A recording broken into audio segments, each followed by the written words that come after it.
Lo otro que es interesante es esta diapositiva donde yo muestro lo que es el concepto tradicional, ¿sí? Y aquí voy a darle duro a los colegas porque no es el concepto tradicional de los pacientes, sino de algunos médicos con respecto al cuidado paliativo, ¿sí? Todos los pacientes cuando son diagnosticados de cualquier enfermedad entran a un tratamiento que idealmente es un tratamiento curativo. Desde una gripa, una apendicitis, una neumonía o un cáncer, la intención del médico cuando ve al paciente generalmente es curarlo de lo que tiene. Con el tiempo vamos a ver que casi ninguna enfermedad se cura. Las enfermedades se controlan adecuadamente, pero la creencia es que el paciente entra en un tratamiento durante un tiempo X, que puede ser desde un mes hasta años, y ya cuando nos damos cuenta de que al paciente, abro comillas, no hay nada más que hacerle, ¿sí? O los medicamentos ya no le funcionaron, entonces ahora sí que lo vea el especialista en cuidado paliativo, ¿sí? Pero esto debe cambiar y la idea es que el cuidado paliativo empiece desde el diagnóstico mismo de la enfermedad si el paciente lo necesita. Entonces, ¿qué sucede?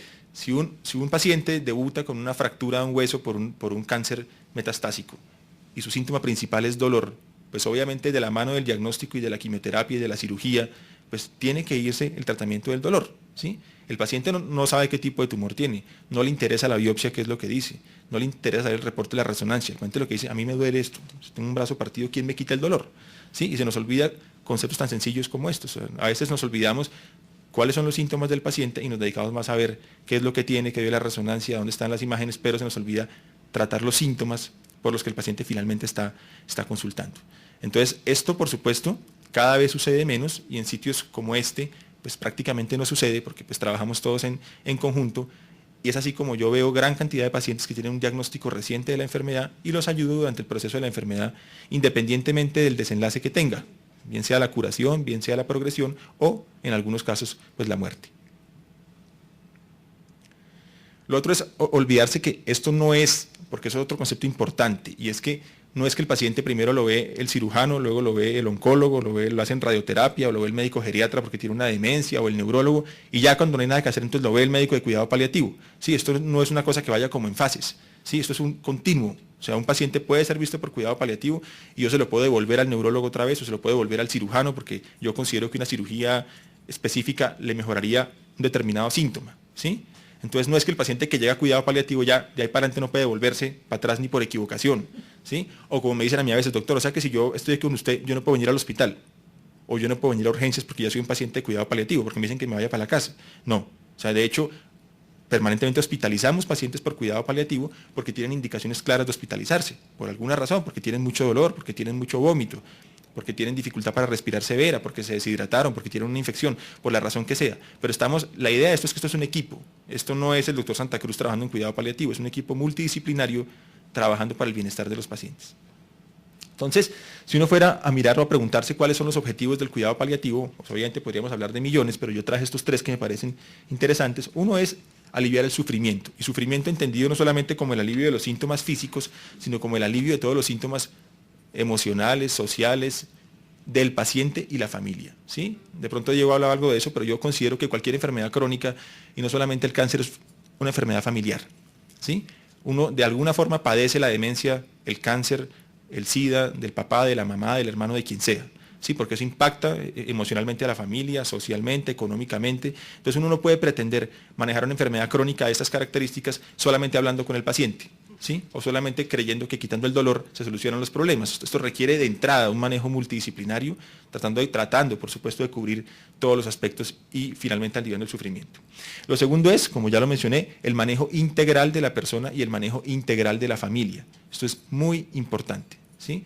A veces los pacientes entran a la consulta conmigo y entran con 3, 4 hijos, el hermano, el primo, el tío, ¿sí? Yo digo, bueno, idealmente así deberían ser las consultas médicas con estos pacientes, porque cada quien trae sus dudas, trae sus comentarios, ¿sí? Generalmente hay discrepancias entre un familiar y otro, ¿sí? O a veces el paciente no sabe qué es lo que tiene, pero la mamá sí sabe qué es lo que tiene y no quiere que le digan. Bueno, una cantidad de cosas que se presentan con estas enfermedades. Entonces, obviamente uno tiene que tener una comunicación clara desde el principio con el paciente y con la familia.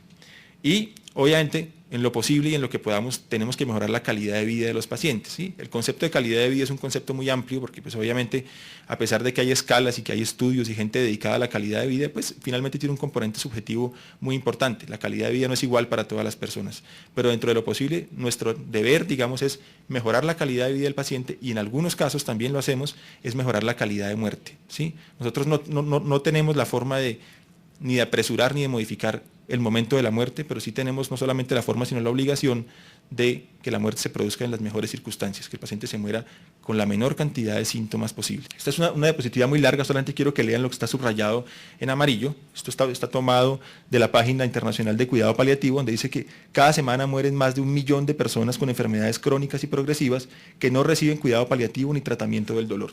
¿Sí? Entonces fíjense que el problema es muy importante.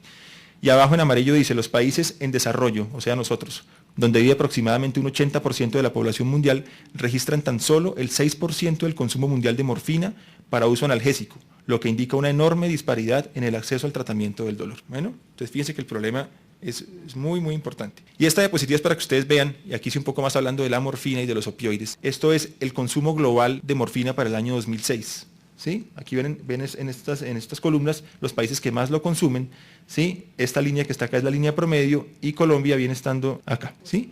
Entonces fíjense que estamos muy, muy por debajo del promedio del consumo mundial de morfina. ¿Qué quiere decir esto? ¿Sí? Esto quiere decir simplemente que nuestros pacientes están muriendo con dolor. Esto tiene una gran cantidad de factores y una gran cantidad de razones. La primera es que hay un ente encargado de distribuir, digamos, los opioides a nivel nacional, que desafortunadamente, pues como estas drogas tienen un potencial adictivo sin que lo sean realmente en la mayoría de la gente, pues se manejan como con unas características, o digamos, de una forma muy restringida, lo que hace que no sean fáciles de conseguir. Uno no consigue estos medicamentos en cualquier droguería, no cualquier fórmula médica sirve, no cualquier médico los puede formular, no en todas las ciudades hay todas las presentaciones, bueno, una cantidad de limitaciones que también son compartidas con toda América Latina y con algunos países europeos. Entonces es muy complicado el acceso a los opioides. Entonces estamos trabajando activamente en las políticas para que la formulación de opioides sea un poco más liberal, obviamente para los pacientes que la necesiten, ¿sí? Para que el acceso a estos medicamentos se facilite.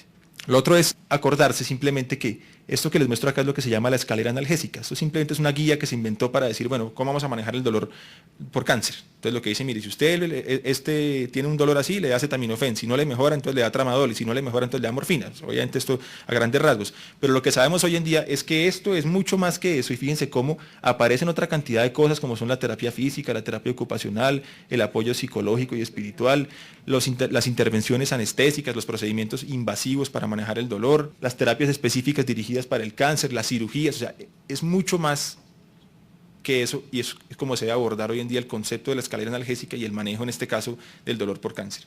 Lo otro es saber también, esta es una diapositiva que muestra las vías del dolor, no quiero que se la aprendan ni que la entiendan, pero sí que entendamos un concepto que es nuevo y es que cada vez sabemos más que como esto se creía, pues, y lo veníamos sabiendo hace mucho tiempo, pero cada vez, digamos, lo confirmamos más desde el punto de vista de estudios experimentales, es que hay una clara relación entre las vías del dolor, o sea, cuando yo me machuco un dedo y me duele, ¿sí? Con las vías que tienen que ver con los aspectos emocionales del dolor, ¿sí? Entonces, ese cuento que cuando uno tiene dolor del alma, ¿sí? También el cuerpo sufre, o cuando el cuerpo sufre también sufre el alma, parece ser más cierto que mito, ¿no? Y esto también, y nos hemos dado cuenta, por ejemplo, que las esposas de los pacientes que han estado en la unidad de cuidado intensivo, ¿sí? Por una enfermedad grave, el 40-50% de ellas al año siguiente han presentado una enfermedad severa o han estado hospitalizados por un estado de inmunosupresión severo, ¿sí? Entonces eso que uno dice, no, que es que el viejito se murió de pena moral, ¿sí? Probablemente las cosas sí sucedan realmente, ¿sí? Y tienen vías neurobiológicas que explican por qué razón estas cosas suceden. Bueno, lo otro es explicarles un poco en qué se basa o en qué nos basamos los médicos de cuidado paliativo para tomar decisiones. Aquí me voy a meter en temas, en un terreno pues enlodado, y voy a mencionar rápidamente, pero permanentemente tenemos preguntas, ¿sí? O surgen muchas dudas acerca de cómo se maneja un paciente de esas características. Entonces yo voy a dar ejemplos. Entonces uno dice, bueno, ¿este paciente se intuba o no se intuba? ¿A este paciente le ponemos antibiótico o no le ponemos antibiótico? ¿A este paciente le ponemos una sonda para nutrirlo o no se la ponemos? ¿A este paciente se muere en la casa o se muere en el hospital? ¿Sí? Y aquí podríamos, esto da tela para cortar para toda la tarde. Aquí podemos discutir que un caso sí, que un caso no, que es que mi tío, mi papá. En general, lo que debemos hacer para tomar estas decisiones es mirar, bueno, primero que todo preguntarnos y conocer claramente cuál es el pronóstico de los pacientes, ¿sí? Por eso, para ejercer el cuidado paliativo se requiere un entrenamiento. Suena tonto decirlo, pero es la verdad. Uno no puede ejercer cuidado paliativo sin conocer el pronóstico de la enfermedad. A mí no me pueden decir, no, es que este paciente tiene un cáncer de ovario en estado no sé cómo, y yo no puedo saber, ¿y eso qué quiere decir? O sea, yo tengo que saber qué cáncer es, o qué enfermedad neurológica es, o qué tipo de demencia tiene el paciente para conocer el pronóstico de la enfermedad.